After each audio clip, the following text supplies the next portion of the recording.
కొచ్చడమ్మా ఓ అమ్మ ఓ అక్క అన్నవో చెల్లి ఏకయ్య ఈరోజు నీ ఊరు కొచ్చడమ్మా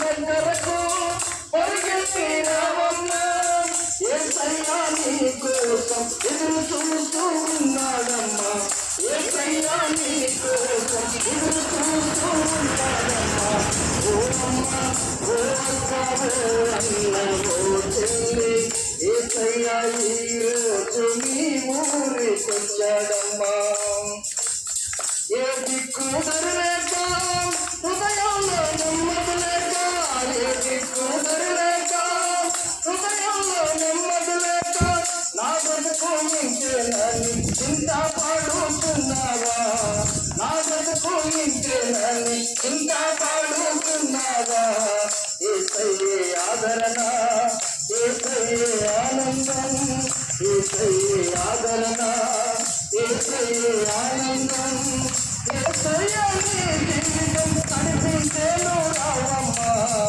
ఏసయ్యా నీ జీవితం కనిపించేను రావమ్మా ఓ అమ్మ ఓ అక్క అన్న ఓ చెల్లి ఏసయ్యా ఈరోజు నీ ఊరికొచ్చాడమ్మా.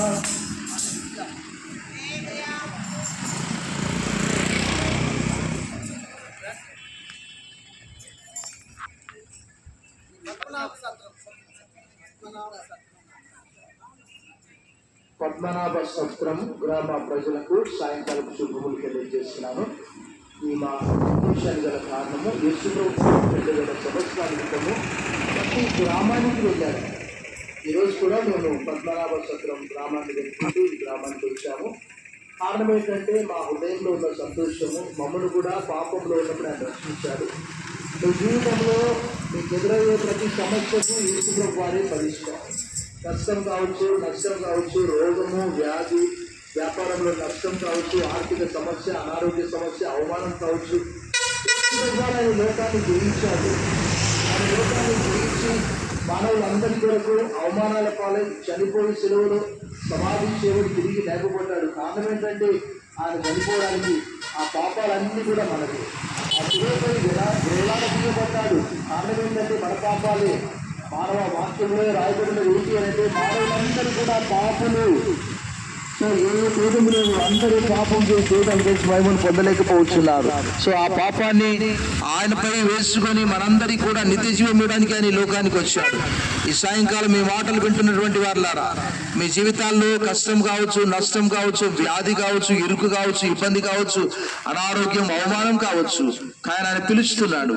ప్రయాసపడి భారం మోయిచున్న సమస్త జనులారా, నా యొద్దకు నేను మీకు విశ్రాంతి కలగజేతున్న. మానవులు ఎక్కడెక్కడో పరిగెత్తుతూ ఉన్నారు, కానీ ప్రభు పిలుస్తున్నాడు. ప్రేమ గల పిలుపు అందుకొని ఈ సాయంకాలం మీరు ప్రభు వద్దకు తక్షణమే వేగంగా రావాలని ప్రభుత్వ కోరుతున్నారు. వాక్యంలో రాయబడ్డది, ఏ ఒక్కరు నశించడం ఆయనకి ఇష్టం లేదు, నశించిన దాన్ని వెతికి రక్షించుటకు మనుష్య కుమారుడి లోకమునకు వచ్చననే మాట బైబిల్ గ్రంథంలో రాయబడ్డది.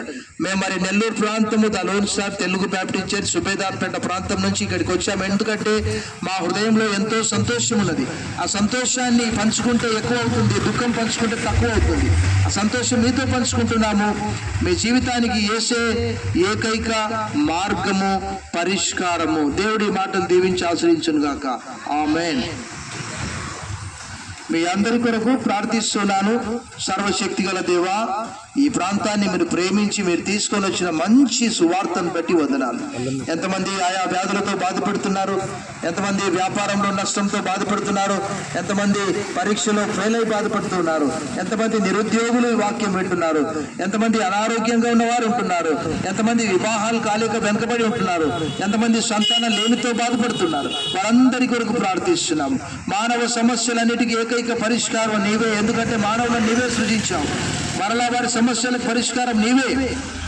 ఈ సాయంకాలము ఈ గ్రామ ప్రజలను రక్షణతో ఆశీర్వదించుమని వాక్యం విన్న ప్రజలందరి కొరకు ఆరోగ్యం కోరుతున్నాం, మేలు కోరుతున్నాం, వ్యాపార అభివృద్ధి కోరుతున్నాం, క్షేమం కోరుతున్నాం. వాక్యం విన్న వారందరినీ మీరు ఆశీర్వదించుమని యేసు నామములో ప్రార్థిస్తున్నాం తండ్రి.